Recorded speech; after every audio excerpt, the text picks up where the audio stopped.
All right, here we are, week 4 of skies, which once again, the whole year is gone by so fast. I just posted a class for Ocean County Artists Guild for January of 2023, and it's crazy to think about that. I'm also starting to, the Pier 4 Hotel in Summers Point. I was in their meeting room, and they actually have really reasonable rates. I was thinking of maybe trying to do like an official workshop there, like a 2-day or 3-day where, people from out of town can come and stay, try to make my own big step. So that might be coming. I'm going to say 2024 by the time I get all that together, but something to look forward to. So week 2, so much happening in the sky on our painting. I did not finish it during class. So I said I was going to finish it on Zoom and record it. I was having internet trouble, surprise, surprise. So I finished it. I used time-lapse photography, but this is the finished piece. Oh, that's beautiful. Thank you. And some things today we'll be tackling, or from this we'll be kind of tackling today, which is the concept that the foreground, it's not quite in shadow, but it's not in light. So when we have objects, our brain thinks of them in full sun or in full light. I know that dune grass, I know that this was Christmas time because I was in Ventnor waiting for the holiday parade for my son to march with the marching band. So I was over, I just remember when it was. So I know that these dune grasses are not bright summery green. I know that they are that nice little yellow ochre kind of color. But I can't paint them really that color because that's not really what they're showing up as. Everything is altered because nothing is in direct sun. So we have to take our brain out of the equation. You might pick up a completely different color. You might be picking up something a little more muted, something a little darker. But you can still have color. In my sand, it's hard to tell. I have a lot of blues and lavenders. And then just for fun, I threw in some of the pinky orange from the sky. Just because it's not there, but that's okay. So that's that. I will be posting a final photograph of it and that time-lapse photography of me finishing it some point soon. I will let you know if it's on YouTube or just on Facebook. Set this aside now. Does anybody have any questions about that one? I guess probably once you see me paint it, you might. So today's photograph, this was taken at sunrise when I was walking Kaiser. I'm gonna say it was June, this past June. So nice that the streets are empty. That's Route 9. Route 9 is never empty, so it's nice to have no cars in the way there. So things that we need to consider, things that we need to plan for. Do you like the composition as it is? What do you really want to focus on? I pretty much like the composition the way it is. I don't know that I'm going to alter it much. I'm working on 9x12 paper today, so the way it's set up is pretty good for a 9x12. The only thing that is a little bit of a stumbling block for me is this little bottom corner over here. I know what that is. It's the front of a parking lot to a veterinarian's office. And so it's technically grass and some bushes, but it just looks like a big blah spot. So I'm not sure. I'll probably just kind of make it a little more impressionistic and kind of, skirt by it there. The reason why I wouldn't just crop it is because I really like the placement of the utility poles and lines, and I like it right there. And if it was too far over, then it would be in competition with the side, and compositionally, it just wouldn't be appealing to me. So that's what I'm gonna go with. So speaking of composition, we've got the thirds. You look on this side, you technically have the thirds on this side. It's just a little bit opposite. It's 2 to 1, basically. So in terms of the buildings, you don't have to include them.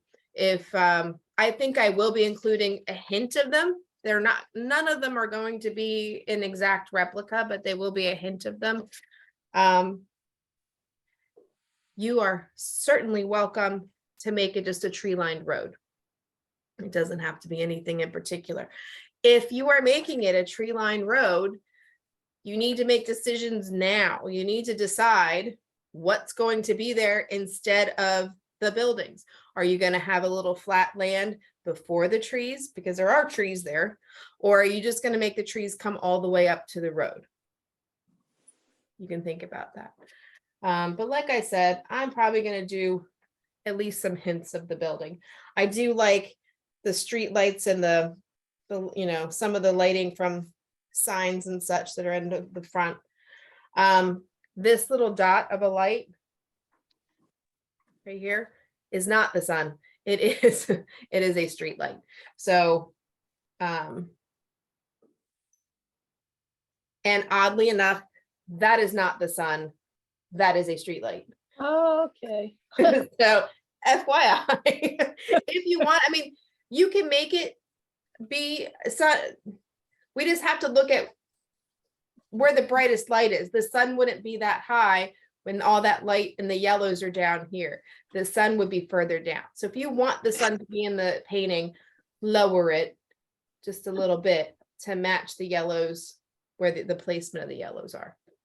Okay.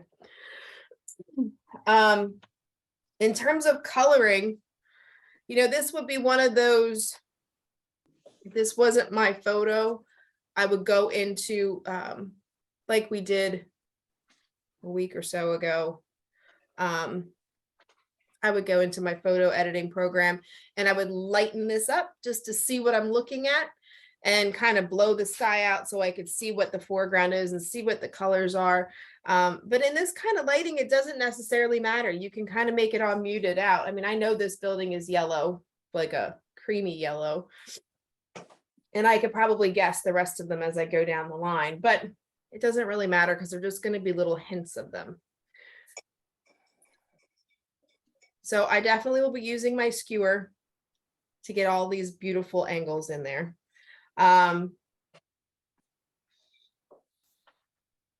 Utility poles and power lines will be done last. So don't draw them in, don't paint them in until you're ready, because they need to be on top the last thing we do, because you need your sky completely settled. You're going to need your street completely settled. They sit on top of everything. So when we talk about working back to front, these bad boys sit on top. Of course, there's a little fear factor in that because you're going right through your finished piece to put that information in there. And it is also something that if you get done and you can leave it out, it can be one of those things that, never mind, I like it the way it is. They can have buried power lines. Don't need any of that. All right. Does anybody have any questions about the photograph or composition questions or coloring questions or anything like that? Okay.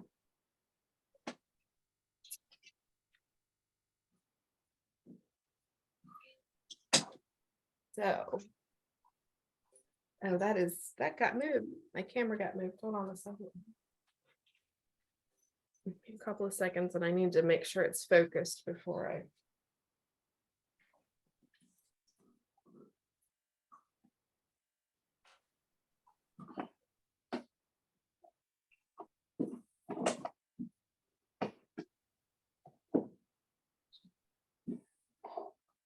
Okay. Now I shall.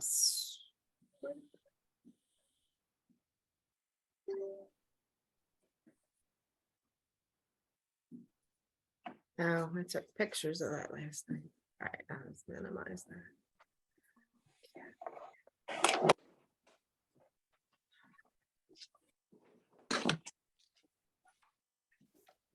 Okay. So here's my 9x12 piece. It is mounted, but sometimes it's a little bit, it was mounted a while ago, and sometimes the edges start to curl, so I'll be fighting that just a little bit today. All right. So another thing to think about, there is like a curve, like it turns on a street right here at the bottom.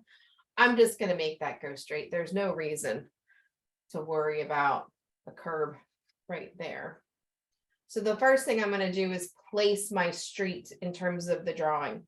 And then I can build everything from there. I can remove buildings, I can get rid of things. You know, you don't have to put in every building anyway. Especially as you scoot on down the road toward this, where the focal point is. You lose a lot of information in the darkness, so that's totally fine. Let me just kind of go over that. So I got my nice steep angle.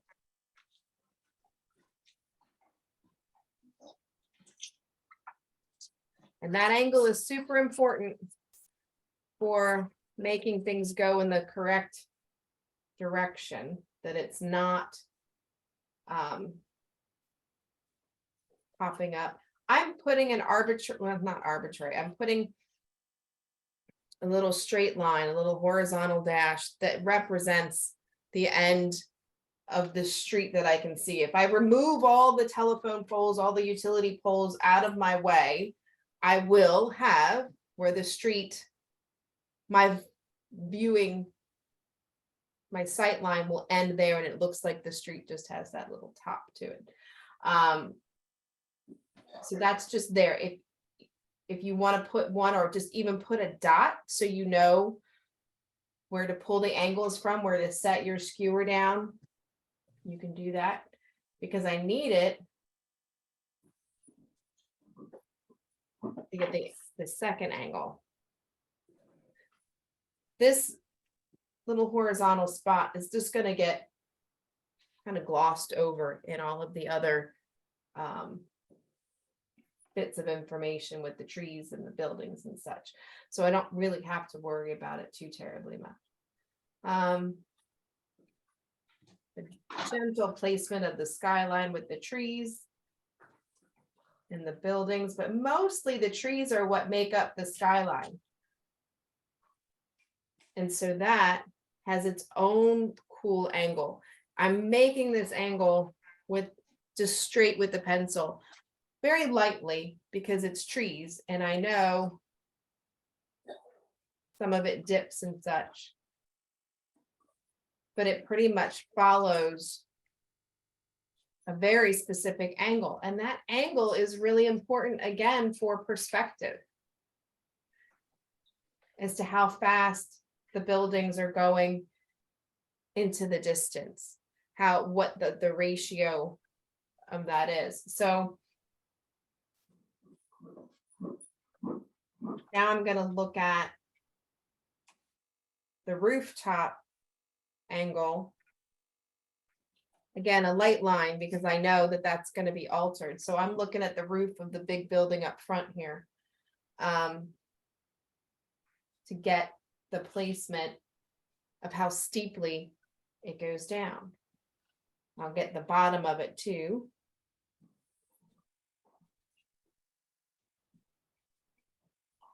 Because it also follows an angle, just not as steep. Remember, double and triple check your angles, because they will make all the difference.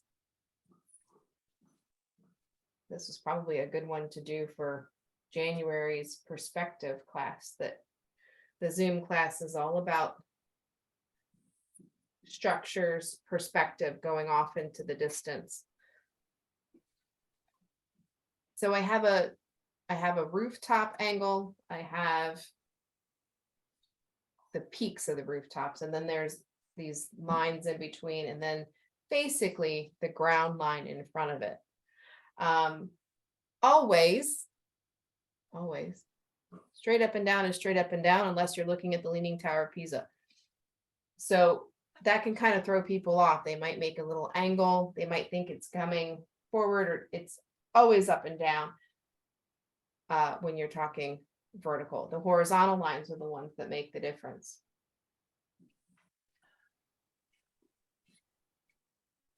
I'm going to start with that middle peak. I'm going to place it right here. So the top of this peak right here, it's a nice big triangle.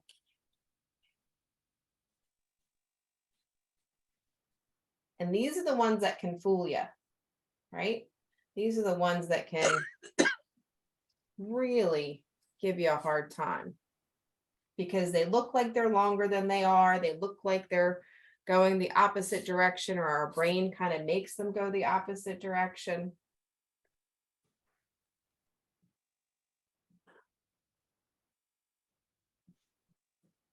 Drew that top line well too.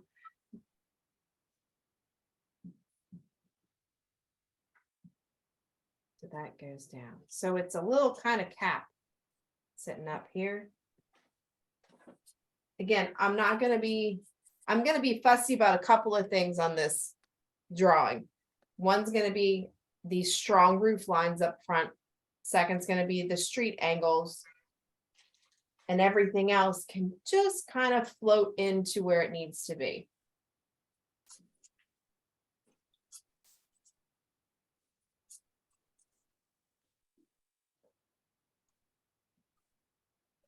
I'm not getting out a ruler to make everything straight, by the way, but I just.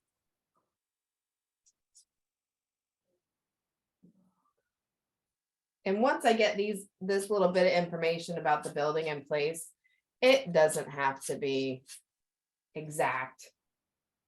I'm not doing a portrait of the building, but getting some of these angles correct is fairly important to the setup.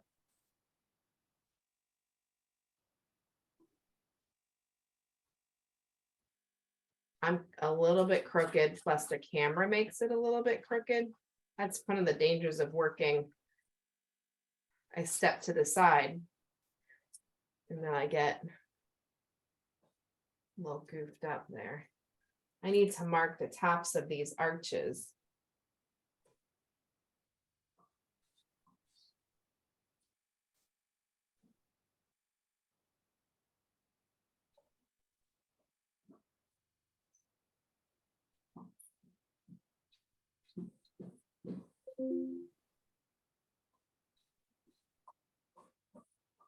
That rooftop. So I'm going to go peak to peak just to get my height, because that middle peak is higher. Even though it's going off the paper, I just want to kind of get it in there.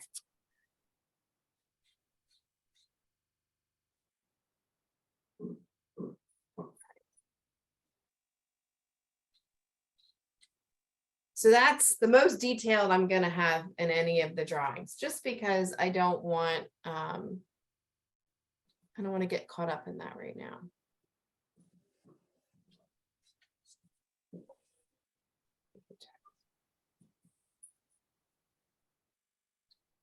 Okay. Now I will give a hint of this roof line that's coming out next to it. It's almost horizontal. Comes out a little bit. I'm not going to draw in the trees just yet because, again, they're just going to be light and dark. Not really going to draw much more there. I am going to notate that there's going to be some grass. There's going to be a little pathway because I think that's adds some bit to it. I can bring the street in a little bit because there is a sidewalk in there. So I can make it just a skinnier street.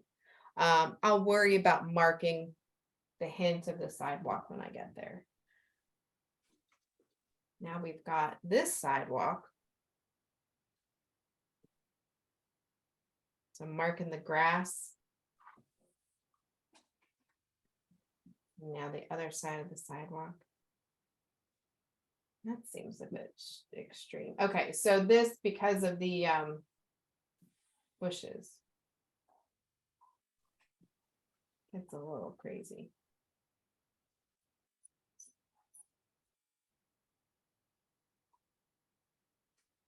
Oh, I have it up too high. That's why. That's going to be kind of down there. All right, so there's a hint of a street that goes in here. I'm just going to notate it with some very simple, neutrally colored lines in there. Okay. If you want the yellow line, go ahead and mark the yellow line because it's not in the center. So to just give yourself a little reminder, you know, that one goes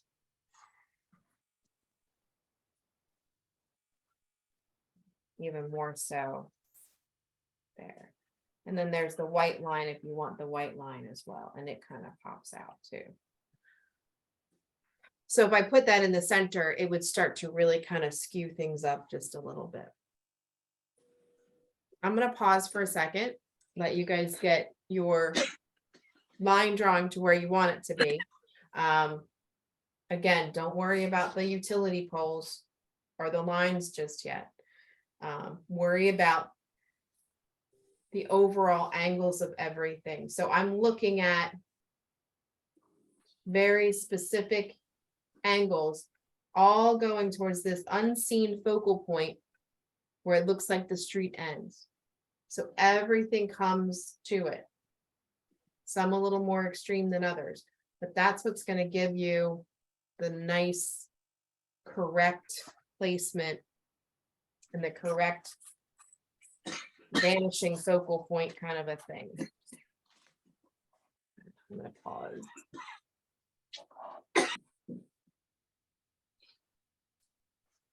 Okay, so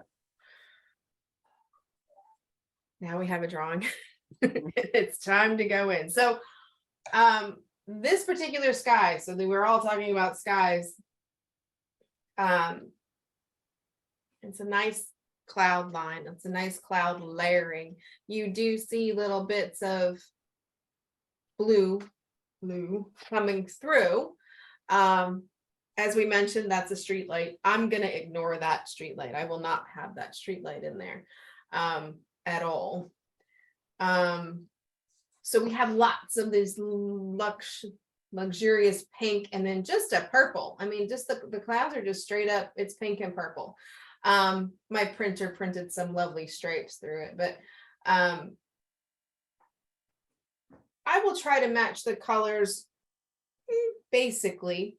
As we know, at this time of day, this can turn from pink to orange to yellow in a hot second. You don't, you know, if you blink, it's changed. So don't fuss too much about making this exact replica. So we have a lovely swath of pink with yellow in the middle. You have the purple and you have the blue coming through. So there's a lot going on, right? And it can be tricky to decide what to do first. One thing I'm definitely going to do is this blue is almost white. I don't want it to be that light. I want it to have more pigment, more hue to it, but not necessarily the wrong value. So I'm going to go into that blue / turquoise on the lighter side to mark that in there. So I'm going to do a couple of things first. I'm going to get some yellow in because we all know yellow needs its own space. So I'm going to get some yellow information in right around these treetops. And then I'm going to get some of that turquoise because that's what sits in the back. Well, yellow's its own thing, but the blue sits in back, the clouds sit on top. So I want more of that turquoisey blue in there, and then I can work on softening the edges together. In terms of the trees themselves, now you see a lot of sky through the trees. So maybe it wasn't June, maybe it was like May, as they were still empty, as the leaves were still blooming, because you can see a lot of sky in there. This can become a muddy mess, right? So this is going to be one of those things where there is a little bit of yellow in there. Look at a little yellow in there and a little stain of pink, and then I'll work it in with the pipe insulation so that the tooth is really susceptible to take the darker value there. I mean, we know it's green, but it's just an overall dark value. We don't want a muddy mess, and we don't want to specifically paint each individual hole. That would drive me insane. So very light in the touch. You don't want to overfill the tooth in the trees, but the tops of the trees we can see a lot through. So we'll very gingerly attack that. So first I'm going to get my yellow, and I'm just going to start placing, and not all of it. I mean, I know I'm not going to get everything, but I am kind of up on the end. This is unusual for me for a beginning. Normally, you know me, use the whole stick, get as much information as you can in. But this is just a little bit different scenario. We've got just these little peaks with the clouds. I'll put a little extra and a little bit lighter touch to play with that pink when I get to it. So it's more yellow than I need, and I know that, and that's okay. We don't really have a lot of that white hot yellow in there, so you can still have just a nice bright yellow. I basically left the colors out that we've been using these last couple of weeks, and I'm just going to stick to that palette, which I'll if you want to look for a second, I'm going to turn the camera down. Here we go. So this is the color palette that I've been working with. You can see some of the muted greens, and this little bit muted ochre, kind of a color from the dune grasses from last week. But we have all these deep gray lavenders to a light pink lavender to a light lavender to all the different blues, medium blues, and then we have some light lights over there. So I'm going to stick with these as much as I can. If I don't have to switch anything, I'm not gonna. Get back to the table. Okay. In that vein, I did have a turquoise sitting there. So it looks like a blue. It looks more of like just a light blue, but the turquoise will help give it a little bit of life. So I'm just going to block.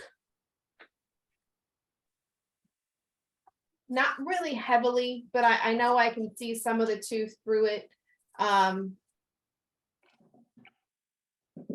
I would rather it be there when I start to enter in some of that lavender up against it than trying to, I want to keep it soft. So in order to keep it soft, I just kind of need it to live there for a minute. So it's a little bit extra. Again, the yellow is a little extra, the turquoise is a little extra. I'm going to put some of that blue right with the turquoise, so it's just a little cross hatch, so they kind of play together. If once I get going, I feel that the value needs to change, I can certainly lighten everything up. But those two colors play so well together. They're the same value of that blue-green turquoise and the medium blue. They're really close in value, and they just kind of sing together. And that's something with any, with any blue sky, I always have those two together because I just like the way they play together. Okay. Now the trick of the purple, how to get a purple that's not dull and flat. It's not too gray. There's a lot of personality and color in this sky. It's not stormy and crappy. It's just color. So it's going to take a couple of purples. I know that. I'm going to start with these two unison. Maybe I'll start with that. So this is pretty heavy, pretty medium purple. It looks a little blue on camera. This is that same blue that I said the last time when I used the webcam. So it looked completely blue, but it's purple. So maybe that's just a thing. I'm going to use a little bit of that. As you can see, I'm kind of not making specific directional markings. Well, maybe a little bit because it does have that kind of row effect. But I want to keep it as loose as I can as I'm building up the clouds. Because that first layer, I'm probably going to have a little bit of blending, just to kind of set things in place.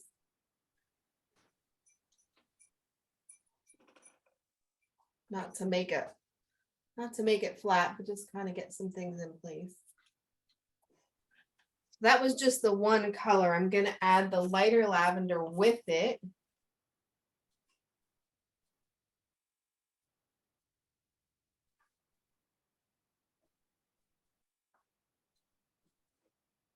I'm not going into that blue a whole lot just yet. So I want to see how it looks once it's set in place. So again, I know my yellow went a little high because the purple is touching the yellow, and in the reference photo that doesn't happen. But that's okay. I'm going to go with that same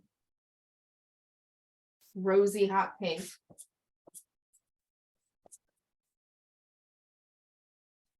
I'll do a little bit of it going up into the purples, but not a lot yet, because that's going to be one of those things as we get going, it's going to softly sit on top in some places.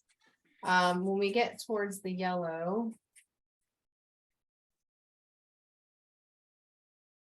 I'm going to go in the same motion that I used with the yellow.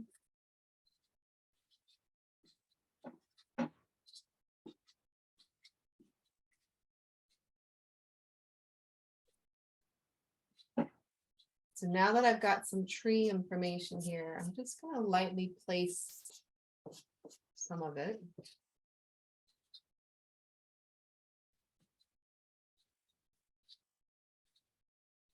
Okay. Funny, I don't really like that pink that much anymore with this one. Maybe it's the purples up next to it. So I'm going to look real fast for another one just in case. This one might be too light. That's too light.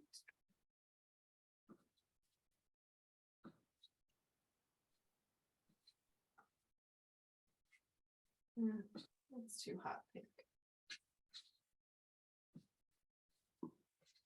I'm sure I'll have to go into some of the, that looks the same, into just some different,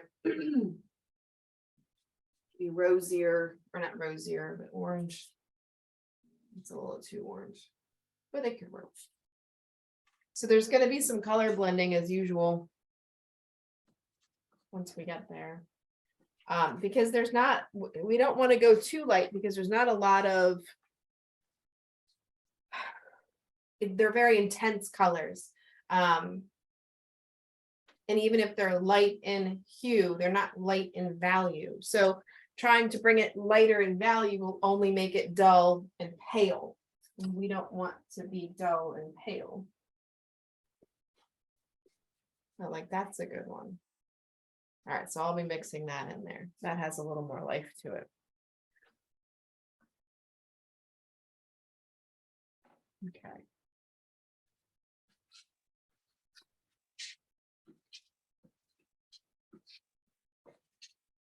All right, I'm gonna grab some pipe insulation.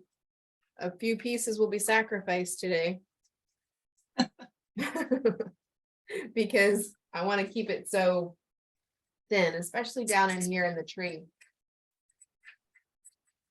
It's just barely a stain on the paper, but it's such a bright pigment that it can spread pretty far. And then once we get the trees in there, it'll be easy to pop in a couple of more highlights. But for right now, a nice thin layer. Just kind of spreading that pigment around into the tree line.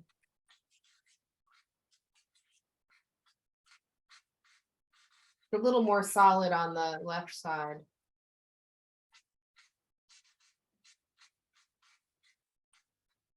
When I hit the yellow, I want to make sure I have a clean spot. And I'm just kind of shuffling it and setting it in place.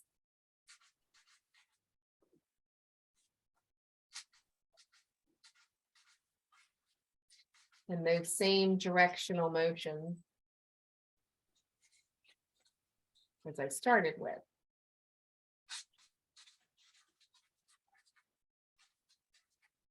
So the more I do this, the more I realize there's not much pigment at all on the paper, which is fine.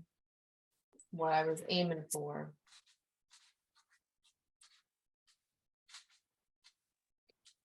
I'm just gonna little shuffles on the blue and turquoise. Again, just setting it in place. Doing all those blue and turquoises first, so I don't muddy it up with all that lavender. And touch it a little bit because we have those soft transitions of the clouds.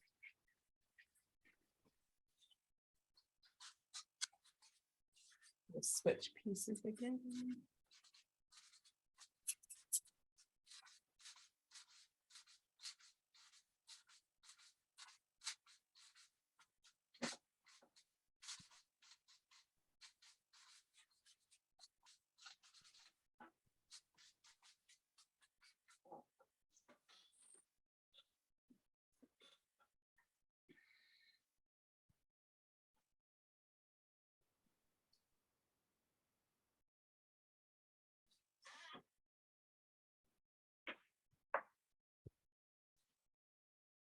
Okay.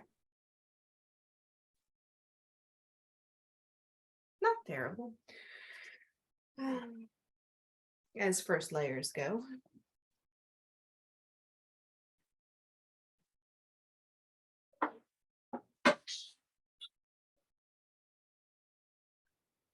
So I have to remember not to get a little too crazy because that whole tree line just got a little layer of pink on it. So I have to remember that that's not sky. That's not all sky. I do want it to have a little bit of trees. I could eliminate some of the trees and have more sky. That's always an option. But I kind of like this one. So now that that's all set, I'm going to start reinforcing some of the colors, adding different layers of the same value. So the pinks and the oranges, it's going to have a little more orange than the photograph does, just because it's a color combo that I like.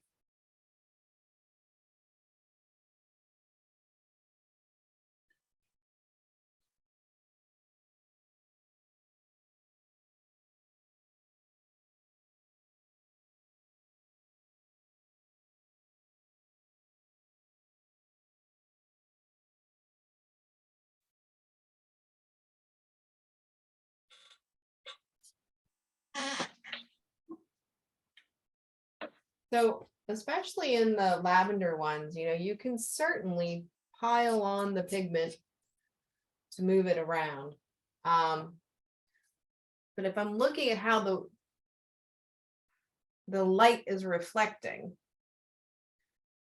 the orangey pinks are on top of the purples. So get your purples a little more settled before you move on to too much work in the pinks. Maybe there's a magenta kind of color I need to work with. The purple has a little bit of, like the purple that I have here seems to be a little flatter than the purple that's in there. So I'm going to look for some magenta. Pardon me. Swallow it. It's too dark. Piece of scrap paper is certainly handy for days like this. That's too dark, but it is the right direction.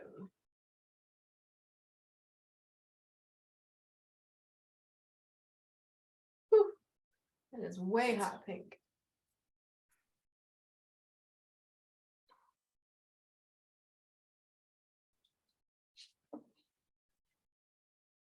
It's like when you're painting flowers, you think you have that exact pink or that exact purple, you know exactly where you're going to go in your box, and then you pick it up and you're like, that is so wrong, it's still wrong.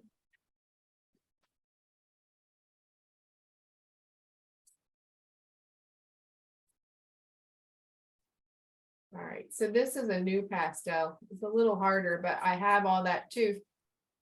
It's a little redder. Ooh, on camera it looks better. But I'm just going to add a bit of it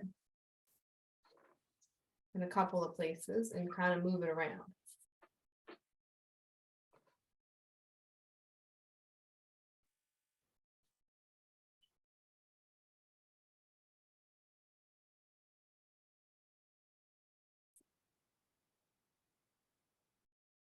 So true to form, I have a tendency to make things bigger than what they are.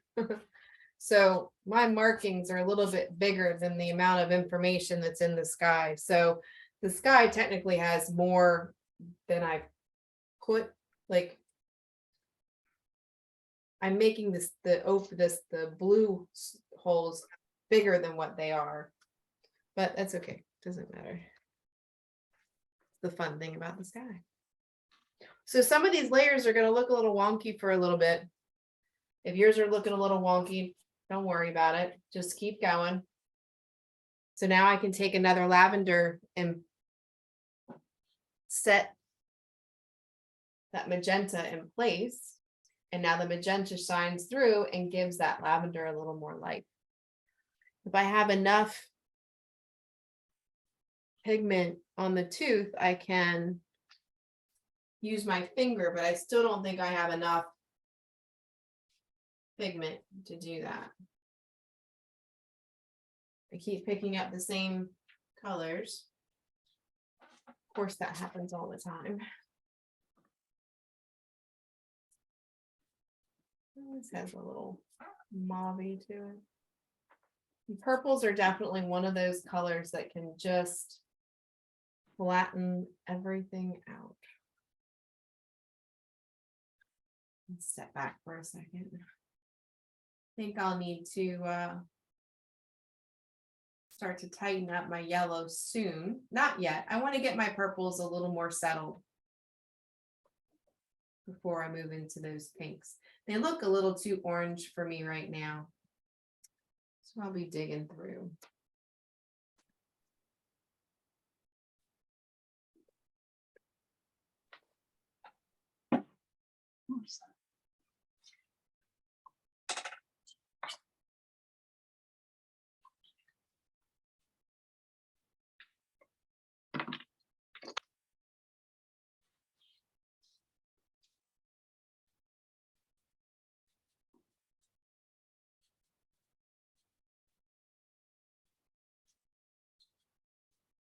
Fighter jets have been busy lately. Flying overhead all the time. I actually saw 2 Black Hawk helicopters the other day. Wow. I'm like, uh-oh. I wonder what's going on. I'm like, do we need to know something?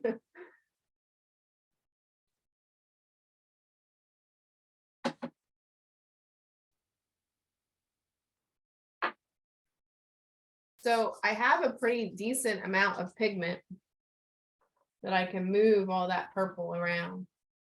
I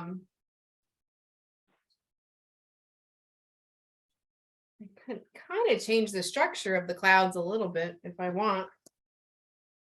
So I kind of like the way that's kind of looking. It's a little softer right now. And then I can make some more informational markings with the pink. So it's not as fluffy as I was thinking the purple was going to be. But I'm going to go with that for right now. I'm going to live with it like that for a little bit. I'm going to add some brightness in a couple of spots. The blue. Because I did kind of mute over some things. Oh, the curl of the paper up there. It's gonna kill me. So it is the danger, you know, you don't want to muddy up your sky. You still want to keep it nice and fresh. I think I might have to go with one lighter blue. Lighter step there. Just up the same exact. See? Keep picking up the same things. I would certainly rather pick up something that's a slightly too dark than something that's slightly too light, but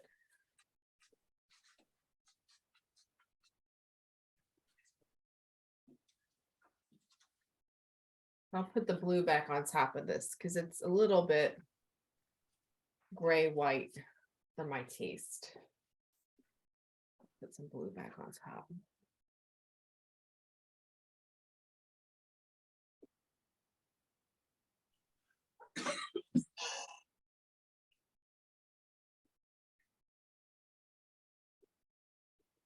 So because I still have a really thin layer, even though I've done all this, it's still pretty thin overall. The way the blues and that light blue is marking on there is really nice. It's picking up some of the tooth, but it's not overly harsh. I think I might put some more blue. I don't like that weird spot in between.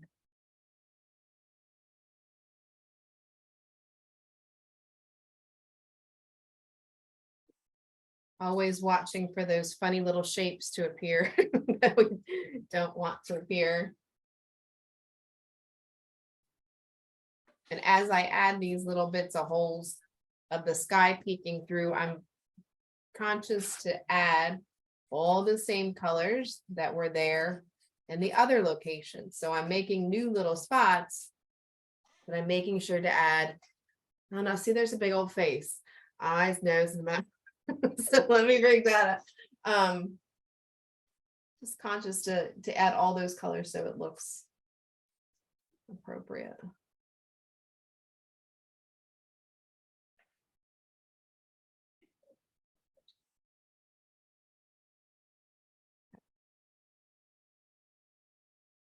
Now I'm going to work on those pinks for a bit. I'm going to stare at it for a second because I have to figure out which one I'm going to go with. Because pink, just like purple, it has, or the lavender, it has a lot of white in it. And when you have too much white, it'll dull down anything. It's too red.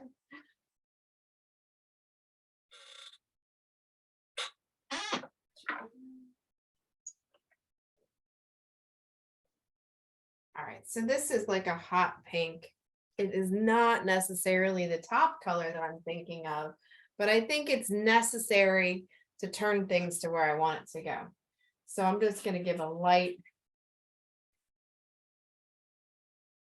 shimmy and shake across the paper here.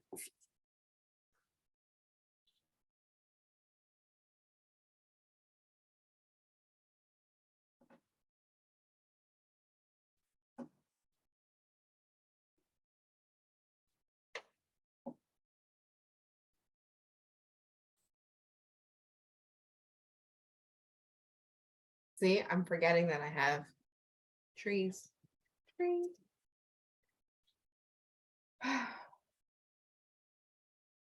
All right, that changed the tone of it a little bit. So before I touch it, I don't want to automatically just go to blending, right? Because if I keep going automatically to blending, I'm gonna have a very dull, muted, the life kind of pushed out of it painting. You know, when you blend too much, you just kind of take the life away. We don't want to do that. I'm going to keep going with the gentle layers. So now I'm going back to a lovely like salmon kind of a color. It is a harder, it's a possibly a Rembrandt. It's down to such a nubbin, I'm not sure anymore. So it just picks up nicely on top of that pink. So remember the pink and orange and yellow and pink, they all play this lovely role in our skies and they blend together. You need to keep them blending together to get what you want. A lot of times you're not going to find that exact color that you were looking for in just one stick.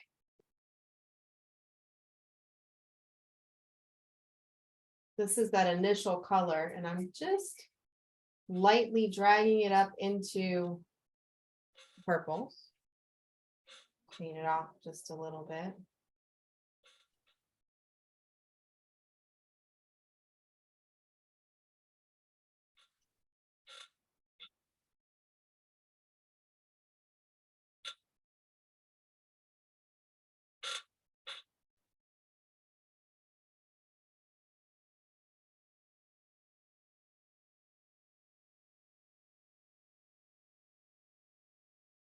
So as before, it's not quite right by itself. So I'm going to take some of that pink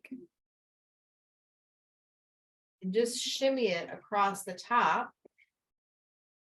very lightly. I don't want to make new colors. I don't want to smush them down to have a whole new color. I want them to play together. I want them to have their own properties where you can see both of them. It's kind of like when you keep staring at the reference photo, you're like, oh, now I see blue. Oh, now I see purple. Oh, now I see pink. I want that to happen in the painting. I want there to be, oh, it's not just pink. It's not just orange. It's a little bit of everything. And you can get that by just letting them sit on top of one another.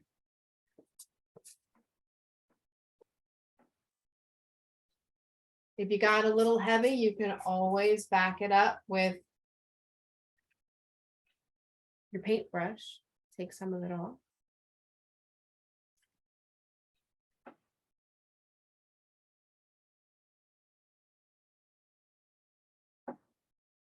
I'm kind of rotating between those beginning colors.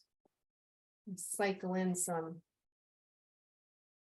yellows. Now this stick is a Jack Richardson, so it's soft and sandy soft. So it's just kind of blending and leaving a little bit of pigment, but not a lot of pigment. But that's kind of good for this scenario. So now if I touch it on top, just touch. It leaves a little bit of that yellow so that when I come back to lighten it up, wrong one, wrong stick.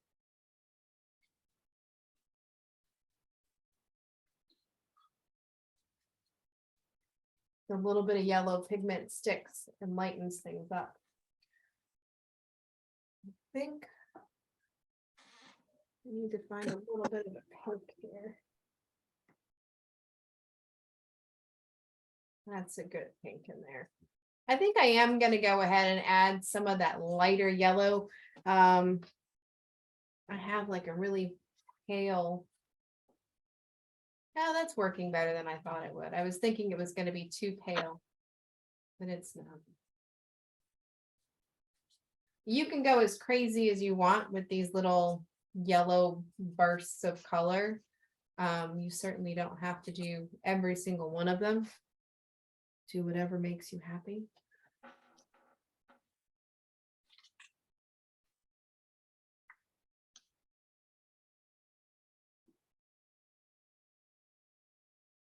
To be careful, some of my yellows have green on them.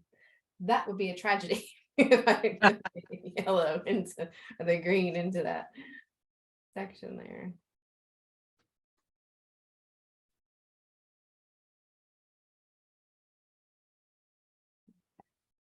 I like that. I like that. Let me get some continuation of that lavender. Couple of spots.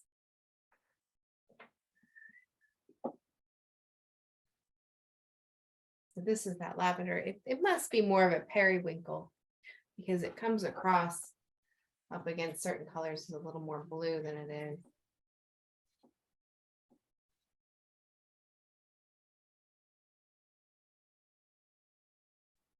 I'm getting to the point where I'm going to stop fussing with the sky and move on, because otherwise I'll just be fussing with the sky until kingdom come and never get anywhere else. Later.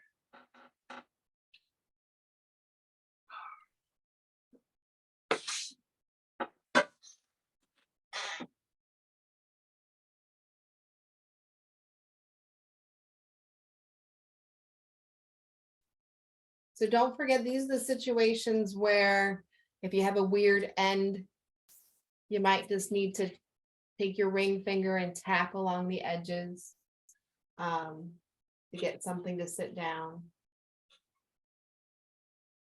I have, you can, you can't see. I have a couple of places where there are little piles of pigment sitting. So I know I've gotten pretty heavy in a couple of spots because the pigment's just sitting there. I'm going to lighten up a couple of things, get some more light shining through. We find some even lighter lavenders for the edges of the blues there.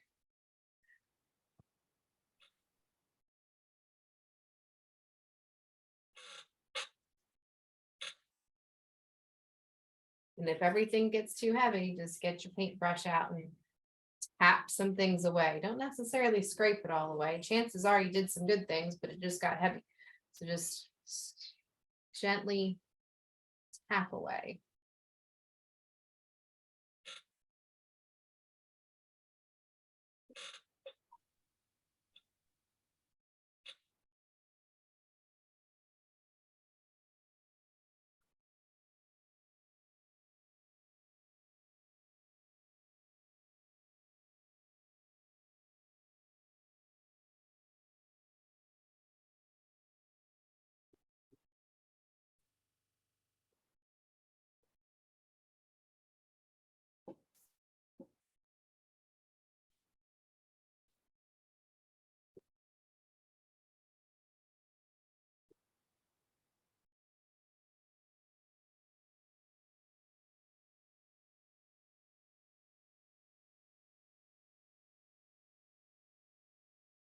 All those leaf blowers, that's all you hear. Sounds like, I don't know if you guys have ever watched the movie The Purge or any of that series, The Purge. It just sounds like the beginning of The Purge. It's the movie where the government decides that once a year, all crime is legal and you can kill anyone you want and you can do anything you want for a whole night.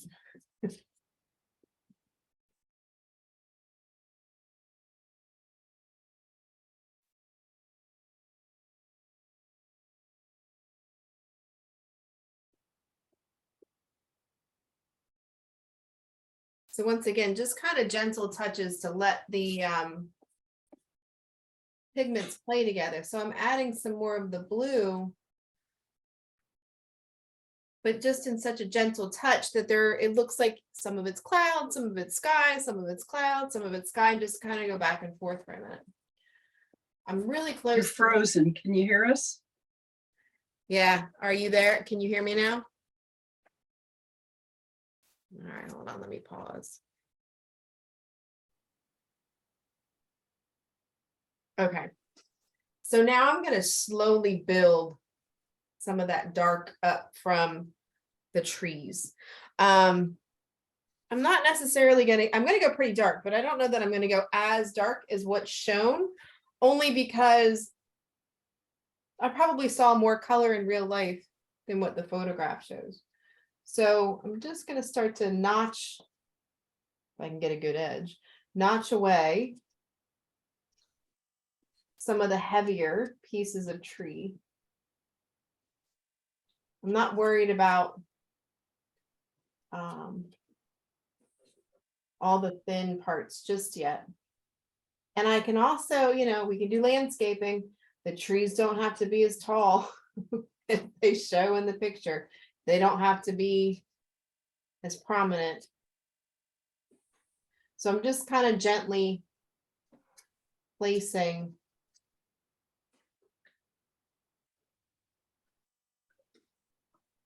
the foliage.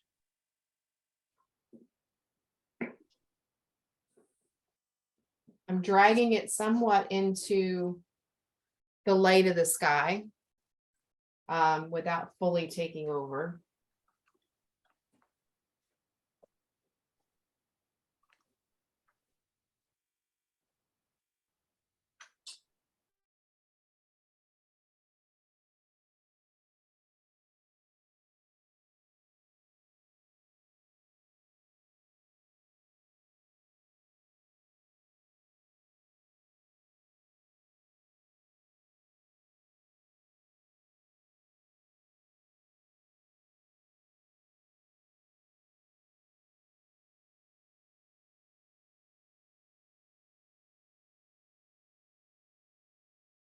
Patty, are you still?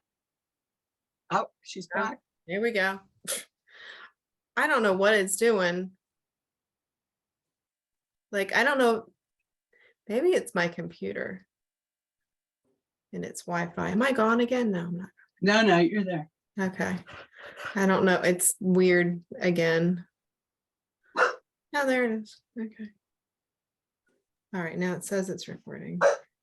Hi. All right.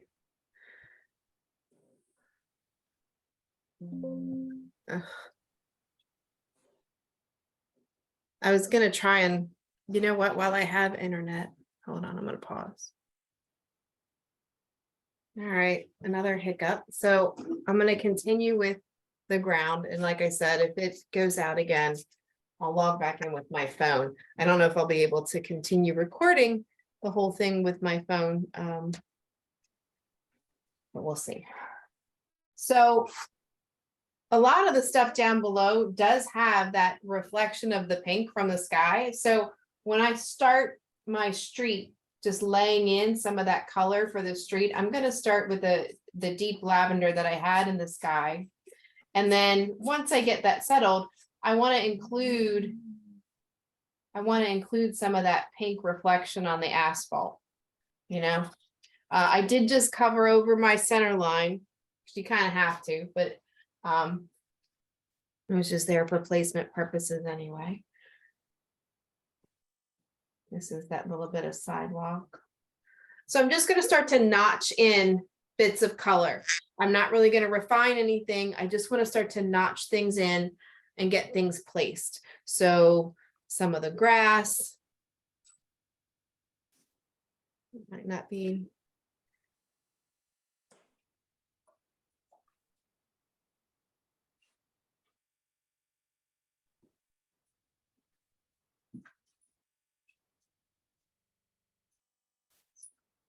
That's probably not the right green. I can use a little bit more of a summer green with that.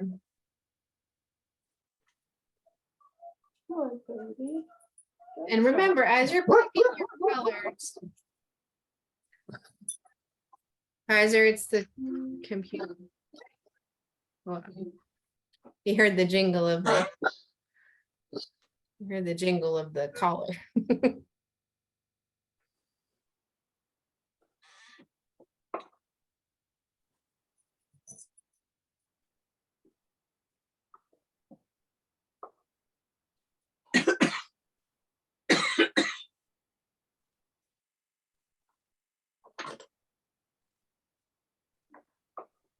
Okay. So I'm looking at all the like the deep dark colors in here for the deep dark greens, all these evergreens that are hanging out up here. I'm not going to be too specific with all the coloring, just a little bit. I'm kind of going against my own rule there.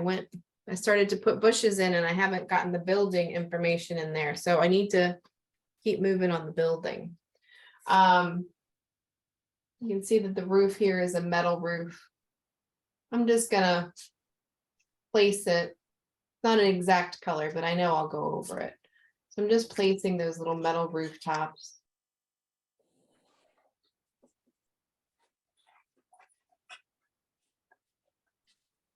Giving them a lavender for right now. It's a pretty light lavender, so it's not showing up very well on the camera. But let me get in those dark spots.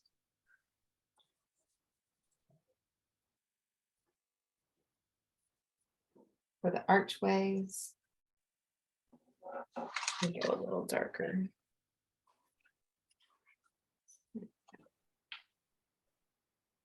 So I'm just hinting at archways. I'm not specifically, measuring and painting and drawing every single archway. I'm just, because there's shadows and there's all kinds of things happening with these poles and the pillars and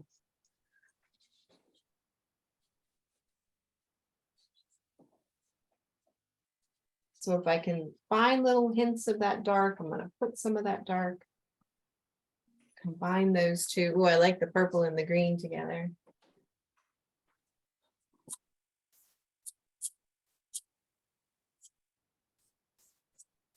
So like I said in the beginning, I was going to kind of gloss over this little bit over here. And that's really what I'm kind of doing.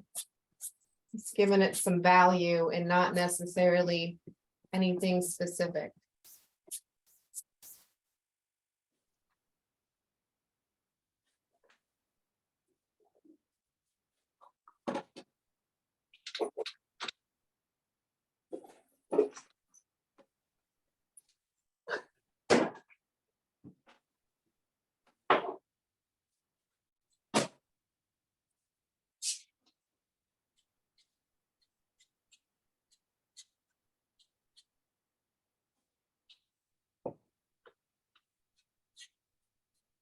Just going to continue to stick with neutrals because a lot of the buildings are, kind of boring grays and blues and things like that.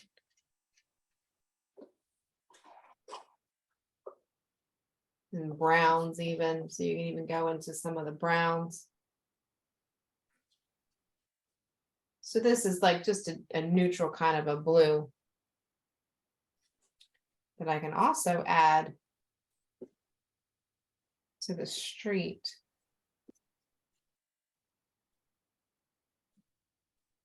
All right, so before I get too heavy, see, I already like the sky better. Now that I have some information down below, I already like the sky a little bit better. I'm going to go ahead and just kind of gently shuffle the street in place so that whatever I add to it, I'm not worried about filling the tube because it doesn't really require anything heavy.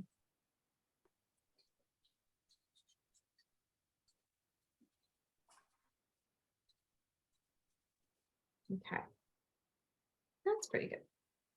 Pretty happy with that. So I can look at some of the lighter lavenders up here, a little bit of pink in that too. Just gently set that in place.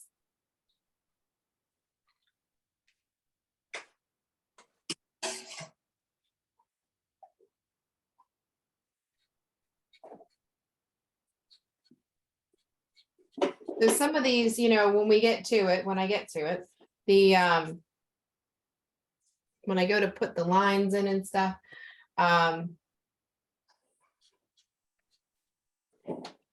you might need to make yourself a sharp edge on your pastel so it's not wobbly, like some of mine have been today, but a little wobbly.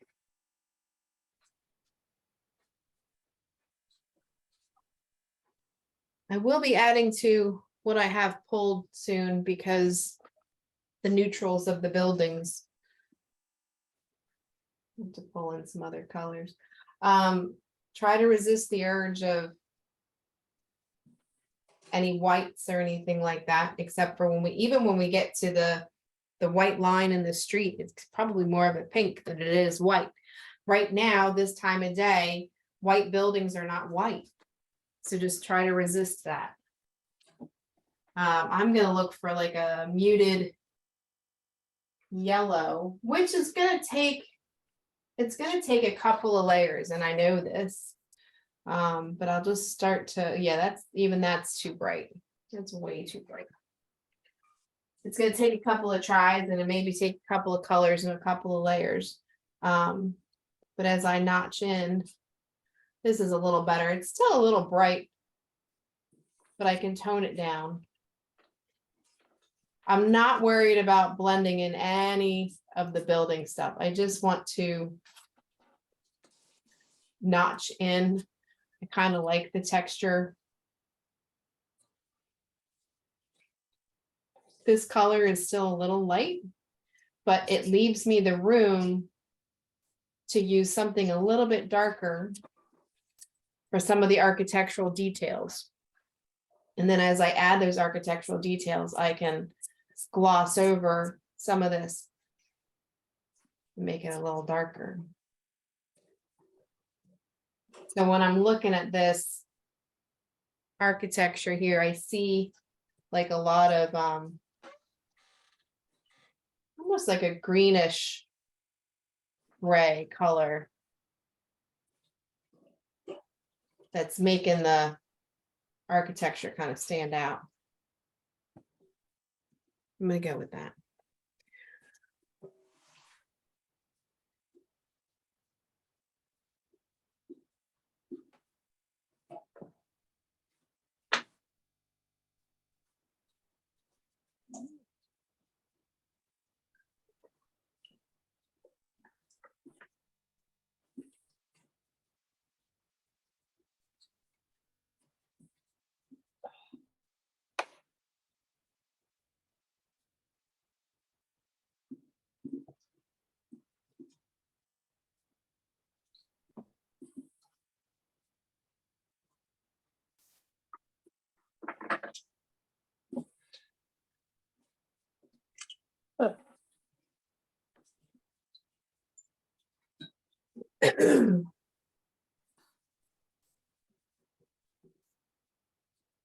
So I'm starting to get to that point where I don't necessarily care too much about the buildings that are around. Just kind of giving hints that there are buildings there. I'll still probably put a little hint of that light that's over here on that one building.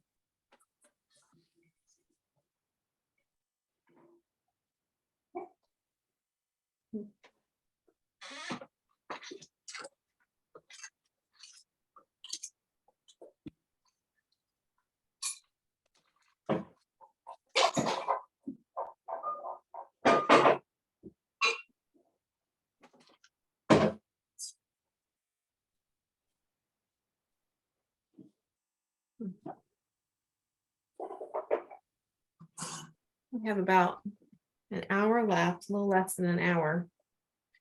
So I'm going to try and make sure that I have enough of this finished here on the left side so that I can get the utility poles in there before we part ways today. So I'm going to focus on that for a minute before I go back to that side.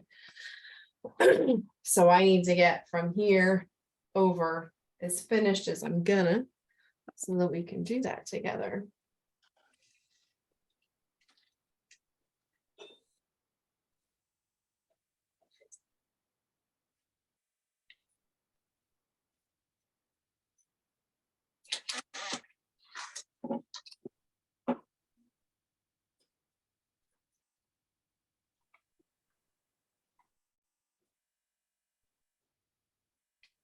I try not to get too carried away with all my neutrals because I do have a variety of, I bought a set of neutrals from Terry Ludwig a long time ago. And when I first got that set, I got myself into so much trouble making nothing but mud because they're all kind of gray and they're all kind of neutral. And I messed a lot of things up with that. So And I you just wanted to use them because they were new, right? I did. I thought how much fun I can make a nice gray day, stormy sky, and oh, it was terrible. But they are so handy at times.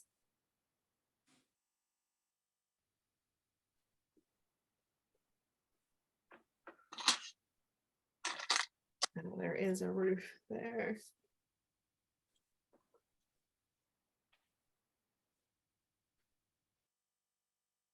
So on this side, adding different aspects of buildings is just starting to become a tedious task. So I might just be glossing over it even more than I had intended to. Mainly because it's a small space, and to put everything in there that I know is there can be a little difficult. So I want to give an impression that things are there without making things, right? Making things out of nothing.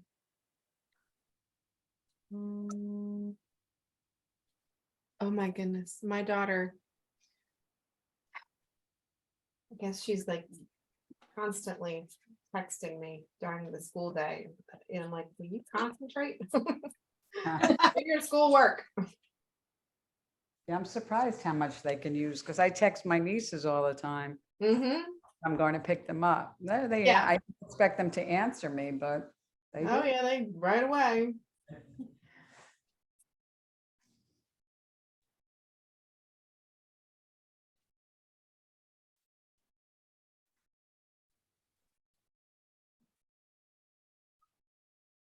And stepping back for just a second and see what everything looks like. Letting the dog out too.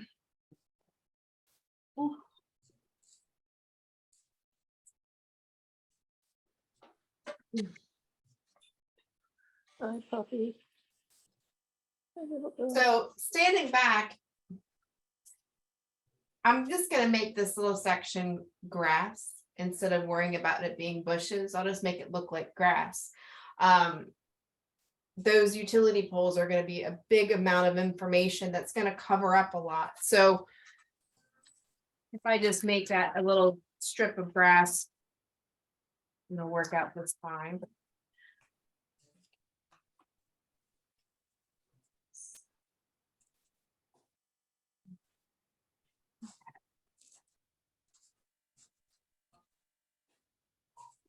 Still keeping it kind of dark,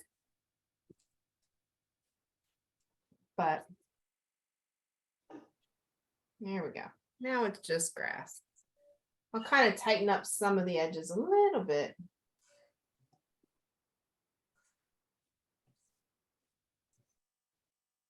This got a little bright on this side. I'm going to make some of that a little bit darker with the grass over here.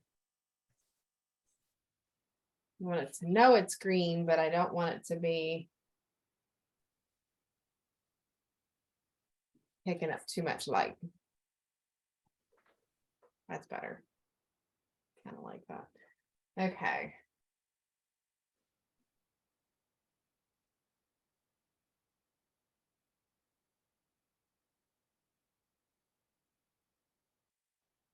So another thing, over here on the left in this little section that I'm concentrating on, there are 2 tall lights because it's next to the Wawa there. So I can put those little bit of light down there. And it is a brighter white. So I'm going to take a blue.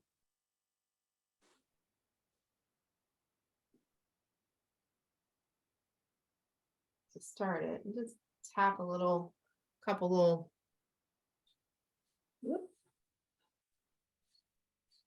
notches there.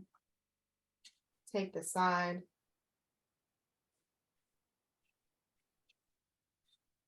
And my stick, make a little hole.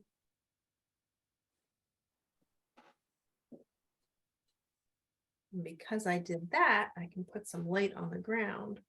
Just a little bit, nothing crazy, because I'm not putting the whole wah down, but.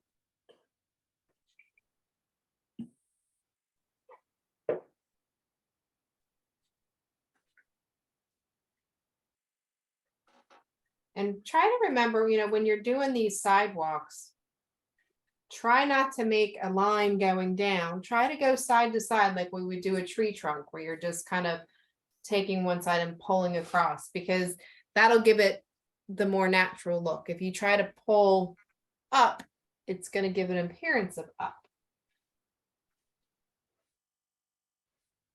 So now we have curb. A little hint of a curb on this side. I'm just using that lavender and just, it's not really a straight line. Giving a little information there without too much information. And then it has a little bit of a shadow. This is probably not dark enough. No, it's not. So right underneath that curve has a little shadow. I don't want the shadow to be as dark as it is in the photograph, because I don't want it to take away anything. Just kind of want it to be there.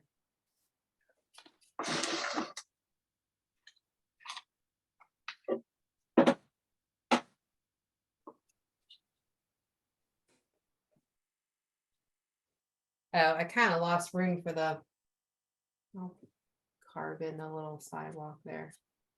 Started to lose that. But I'm just going right on top of that green.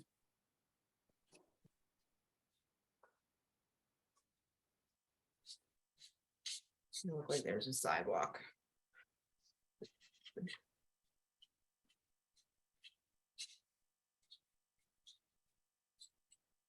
In about 15 minutes is no matter where I'm at, I'll stop and do the utility poles. So we can do that together. I know some of us have done it together, but it's still a tedious, scary thing to do.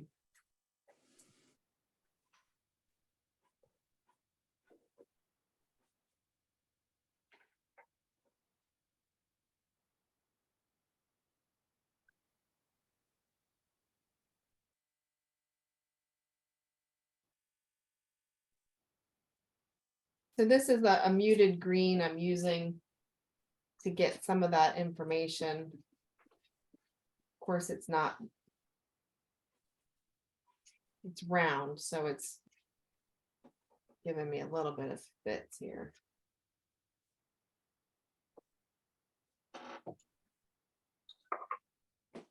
I will still add other colors too.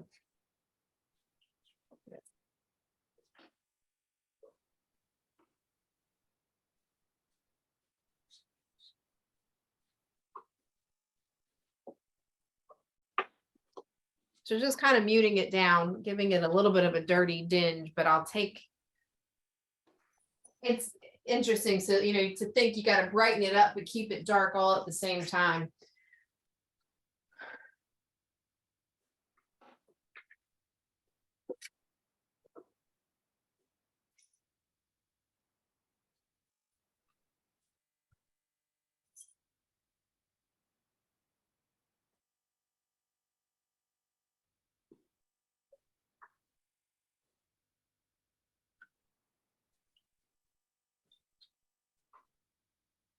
I think I'm going to take some of the color from the sky.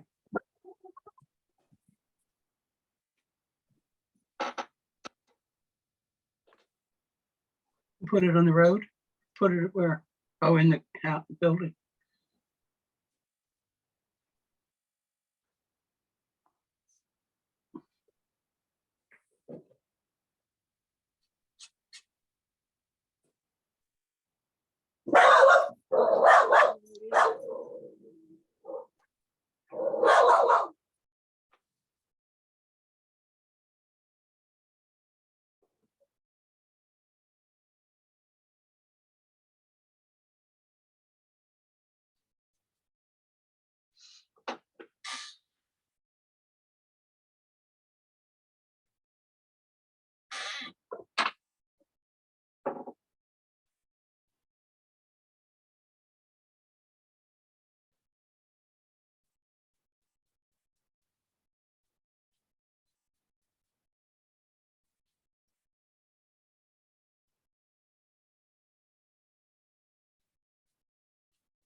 I think he's done barking now.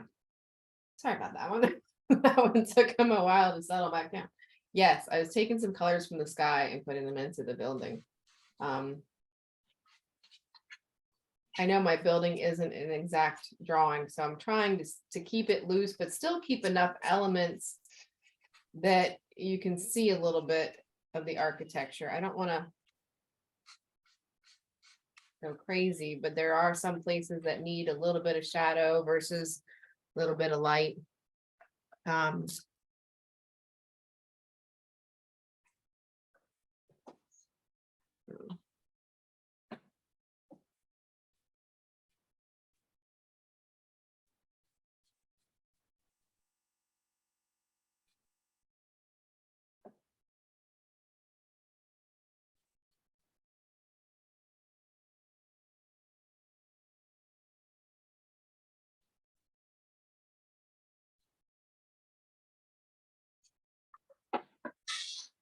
And just for fun, I can just add little bits of purple on the building too, just to,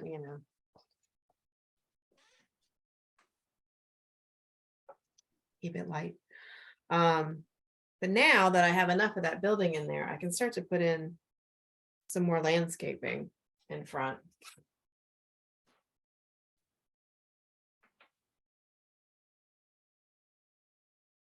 Because that makes a difference too. For what you see. I'm just gently placing things in. I'm not really concerned right now about the specifics of that shapes. But I can just get them represented. I haven't used eggplant at all on this piece. I probably could go that deep in a couple of spots. Maybe up a little bit in here. I just don't want the value shifts to be so severe that it takes away from the natural vision of the scene. So when the value is so dark, sometimes it just gives a bad,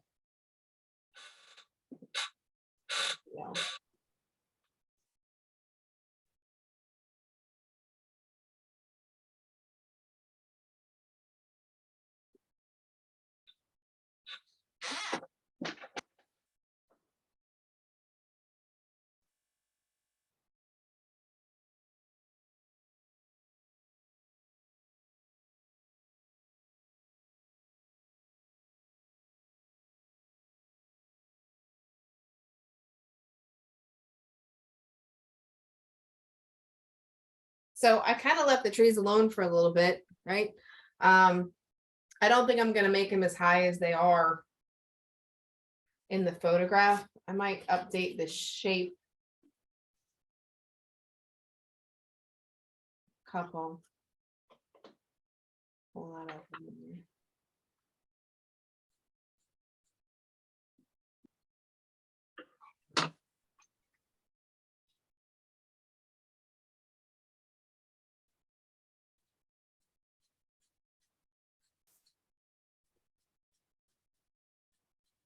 Just kind of pulled that up and just let it ride on top of the sky coloring there. Now, it's not exactly natural, and there are tree branches visible in some spots. So you want to put those in there. And again, just roll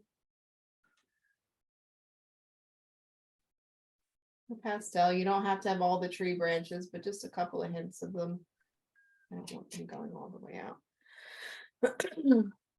And they don't have to have a lot of color on them. They don't have to be pitch black, but they don't have to have a lot of color on them. Although you can have them reflect some of the sky if you want.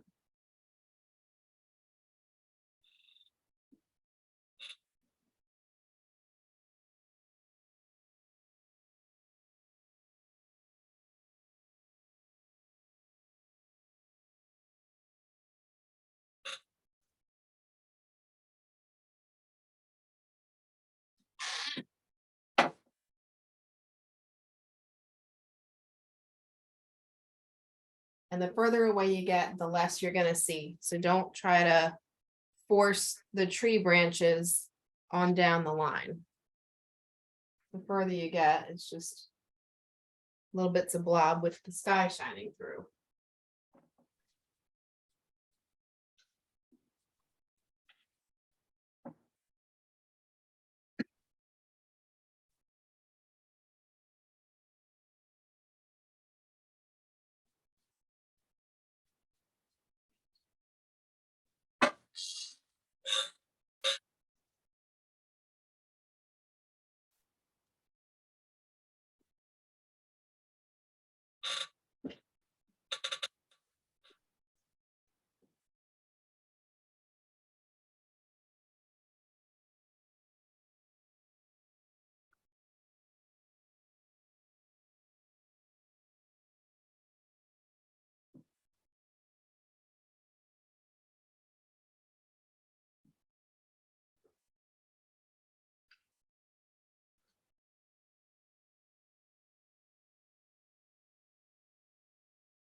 I said I wanted those little bits of light shining through. That's what I put in there.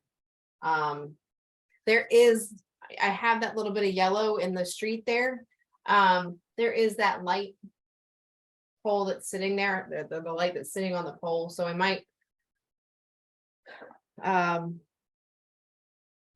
incorporate that light in there so I can leave it.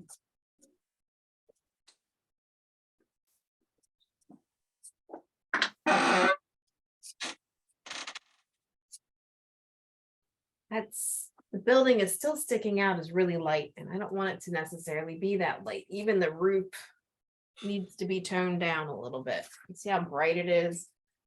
The wrong value. It's still reflecting daylight colors.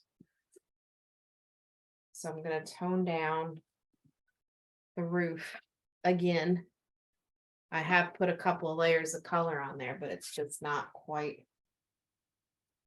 toning down the way it should.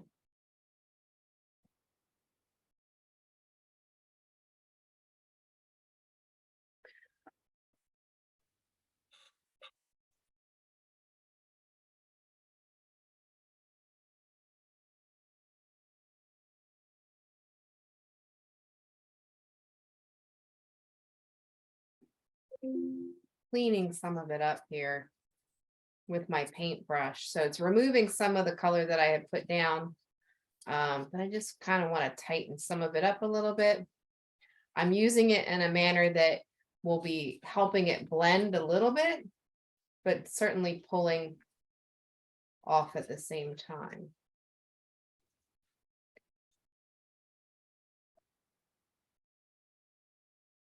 I'm gonna look at some beiges.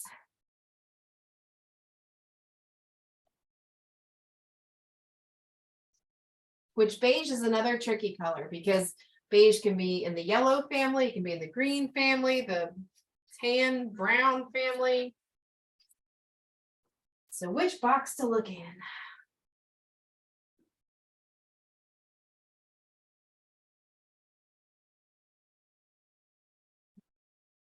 Right now I mean, I know the building is kind of yellow, but it's a little too yellow on the screen here.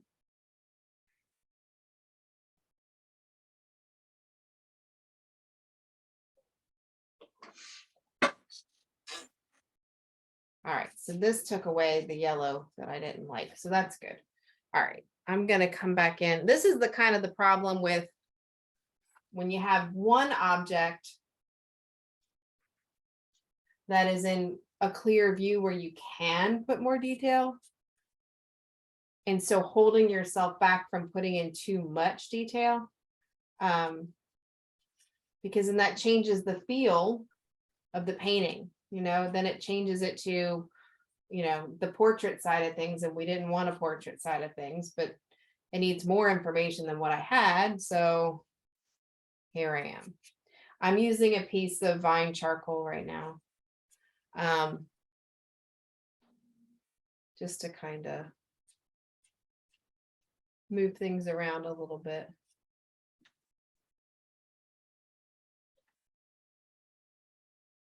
And pop a little edge of shadow without a solid line.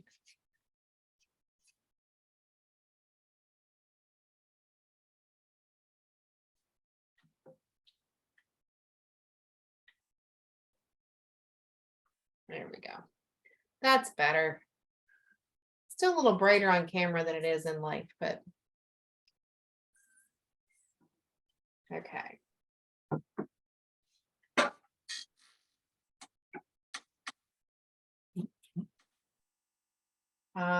Let's see. What time is it? Ooh, just a couple of minutes.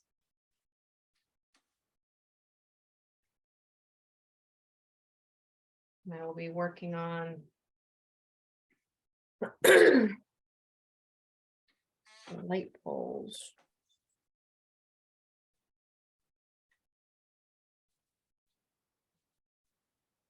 Okay, so the light pole's gotta kind of go through this line. Ugh, it's not a good edge. So that's a little bit of the street line. I just literally drew it in. So when it comes to the yellow line, it's still not bright yellow right now because it's the time of the day. It's just not bright yellow. So I can always get rid of it or mute it down if I don't like it.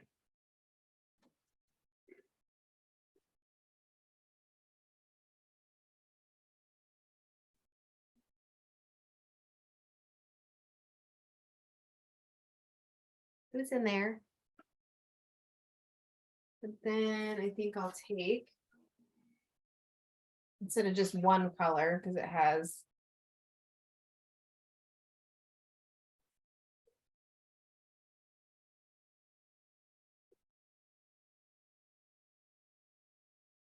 that's not bad. Let's see.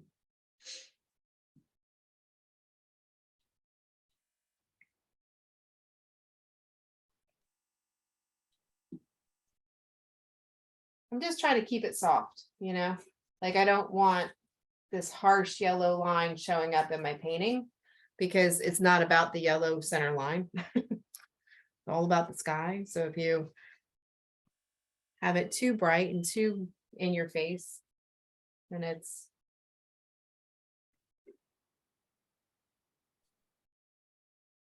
a painting about the yellow line.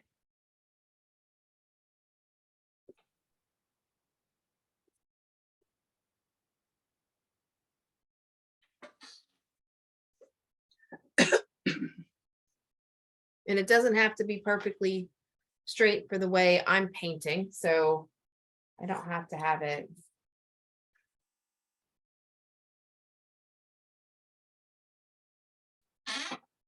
too perfect. Okay. So here we go. Oh, there's a curve on that side too. Hold up. Let me get that in there. It's not quite as bright as the other one, but I'll put it in. And it looks like it's kind of a different color. It's into that reflection from the sky.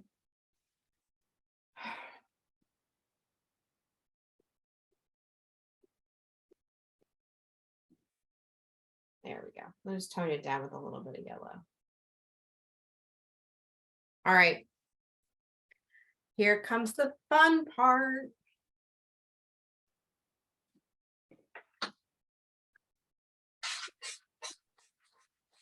So I don't need to put every single pole in there because they start to blend into one another when you get towards the focal point because they're in a line, right? So the main one and the next couple are really important.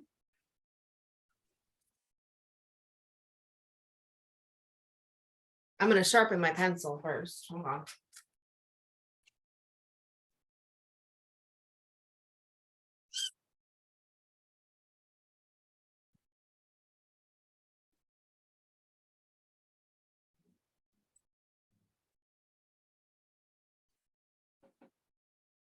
something wrong with my other pencil. Okay, so now, in theory, utility poles are straight, but some of them look a little crooked from time to time, either whether age or car accidents or whatnot. You can get a ruler out if you want. My first concern is placement. And then once again, we have the angle. So if I'm looking at the outer edge of the cross at the top,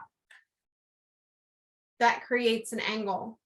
So I just want a general idea of where things are going to be in relation to one another. So in between the two poles, this pole, for unit of measure, this pole is this long. About halfway through that pole is the next one. That's important. Again, just as important as this angle is, that ratio of half a pole to the top of the next one is just as important to create that perspective. Okay, so in this scenario, the pole goes from right about in here to right about here. Now, ways to check that before I make that decision, I'll put a little dot. Just a tiny little dot to let myself know that's where I think it's going to stop. So I want to take an angled measurement to get to the rooftop. So I have this corner of the roof to the center of the pole is that angle. So I put it on there. That's way off. So let me get that back. I'm going to go, and that might be because the drawing's off. So I'm more concerned about the height.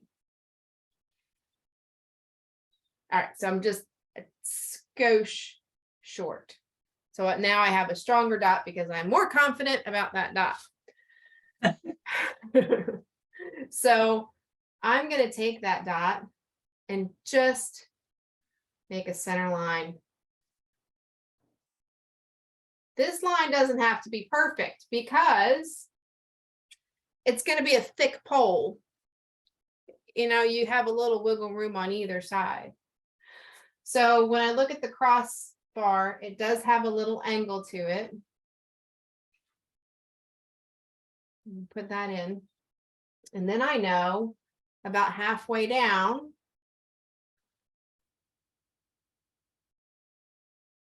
the next one. And it too has a little slant to it. Because it has a little slant, I can be a little crooked.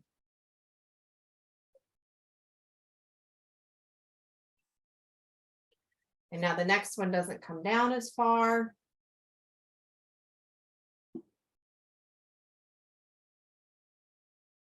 So yes, I'm just using a pencil for right now. It is a good old fashioned Ticonderoga #2.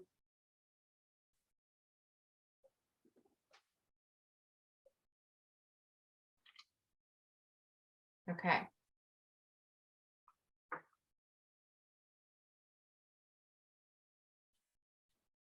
I will draw the little circle. I have my pinky setting on the paper just for stability.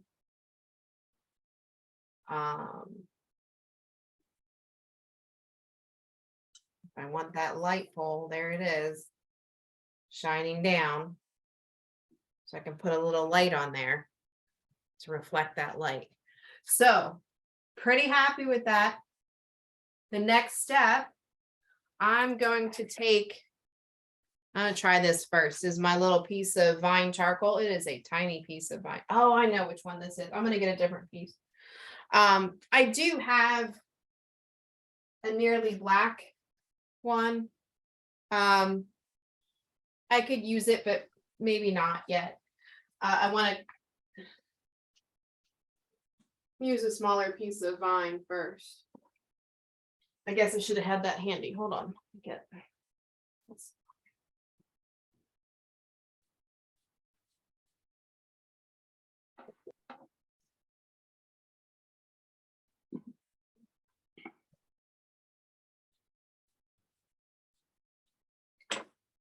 I also am grabbing a piece of compressed, just so we can play. I mean, it might come in handy. I want to test it out. I was noticing that I can make a better, stronger, easier signature with compressed charcoal pencil.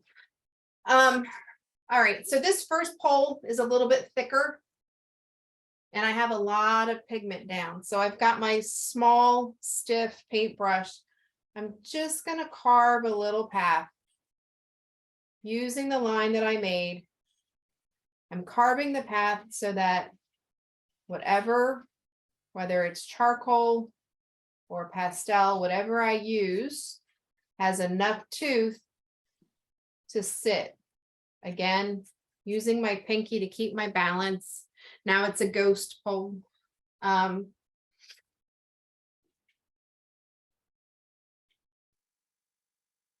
It's not quite as deep as eggplant, but this is the next one down. I can take that and now just take that edge and gently, little side to side, swoosh. I want that pigment. I want that pigment in there, right? So I just used the whole side of a Terry Ludwig, just kind of brushed it down. Now I'm gonna take my vine charcoal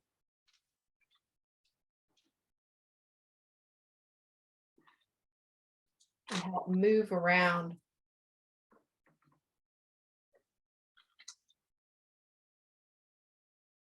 that pigment that I just placed within that tooth that is freshly opened.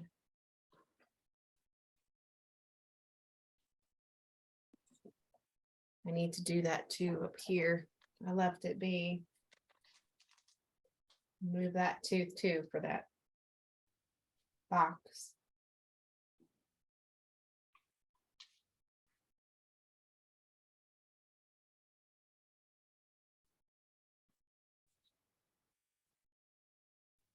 So sometimes it's really hard to resist the urge to draw. In this type of a painting, I still want to keep it loose. I still want to keep it painterly. So for me, it's, you know, little notches. It's not quite, you know, I want to break up the pencil line. So it's not just, that would be the straightest, stiffest edge of anything if I were to keep it that perfect. And I don't want it to be that perfect because the painting's not. The painting is quite impressionistic as well. I'm going to ignore that sign. I don't want that extra sign popping up into the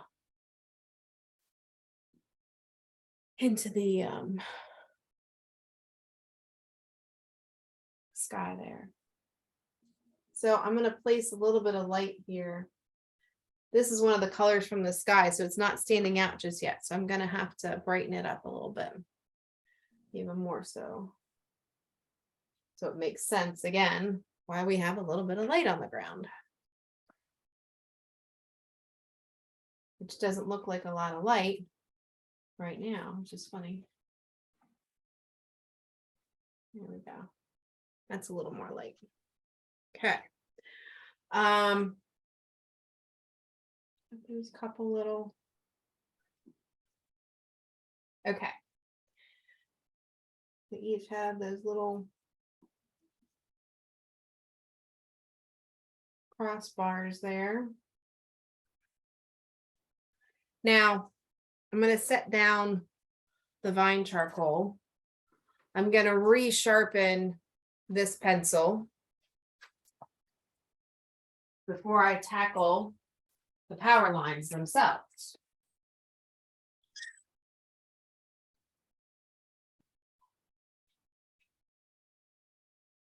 Nice and sharp. Very, very sharp. These angles are super important too, right? And there's a lot of times there's a little swoop in it and they come and go and they, you know, there's little, this has a little line that comes down. little line that comes down. Some of them are super, super thin, and some of them are super, super heavy. Now, if you don't like either set of them, like you can't see on camera, all I see is the super heavy ones. You don't really see the really thin ones, but the thin ones are the ones that make sense because they go to the tops of the poles. I am going to start with those. I'm going to get my angle, which shouldn't really necessarily be a big deal because they're going to match. They're going to just go with what's there.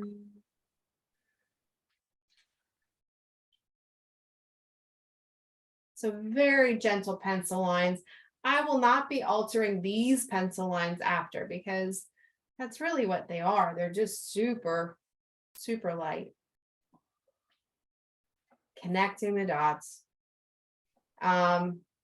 If you're not confident in your markings, put a piece of paper down to cover your work so you can set your hand down or set a ruler down and do it. I'm leaving little pinky marks.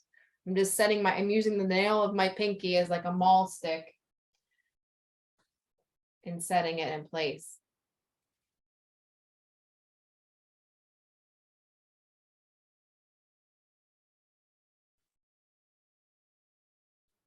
And the further you get away, the less you see. So the lighter your mark on these low ones. Now, the thick ones. Now I have to make that decision. Do I want the thick ones? Is it going to help my painting or is it going to be a nuisance? Right? Let's see. That is a good question. Let me contemplate that for a second because I don't know. It really cuts through the sky. I know, you hate to get rid of any of the sky. I know, right? So, I mean, technically, I have what I need for it to be power lines or for it to be phone lines or whatever the hell they are. It's definitely is what it is, right? It's not, it doesn't take away the purpose of them. So I think I'm going to live with it for a little bit without those lines and see if my brain decides that it doesn't make sense at some point. I mean, which could very well be the case. It might.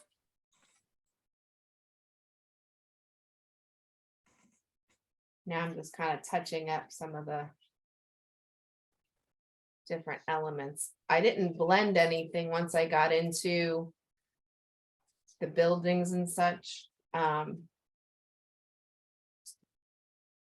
which is fine, but sometimes it needs a little extra.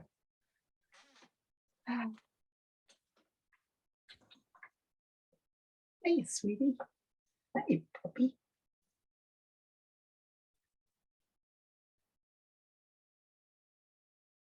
Let's see. Whew, it's 11:15. What a morning. Mhm.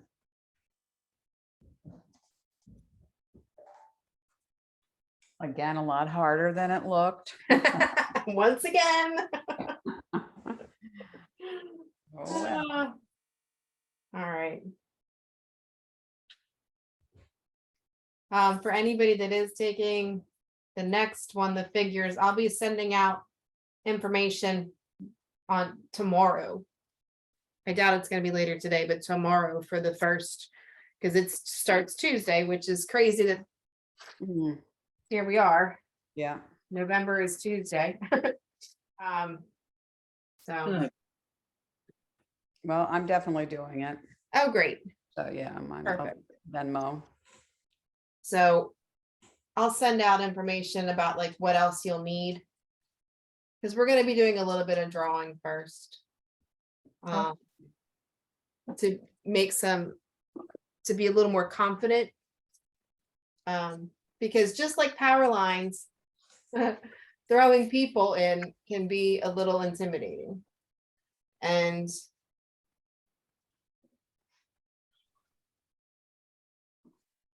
you know, it can be just a little much. Isn't that funny? It looks like the white line has a shadow, and you know it doesn't, but it almost looks like it does.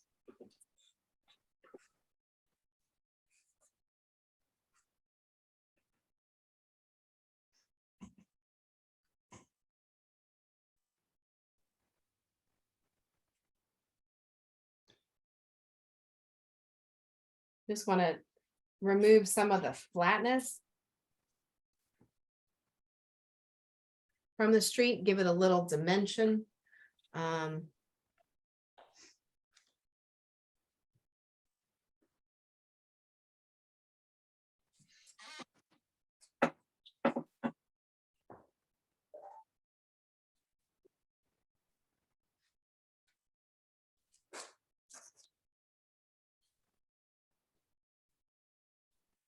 Okay. All right, I'm gonna stop the recording because I think I need to stop playing with it. I ended up working, you know, we worked a lot in between the dealing with the internet issues. I don't know that I really stepped back a lot, so I just need to really take it all in and decide if there's much more to do. I'm still not sure if I'm happy with the yellow in the building. It might need to be toned down still. And toning that down. I have to think about that. That might be a purple. I put a little bit of that gray green in there, but I'll think about that. All right, I'm gonna stop.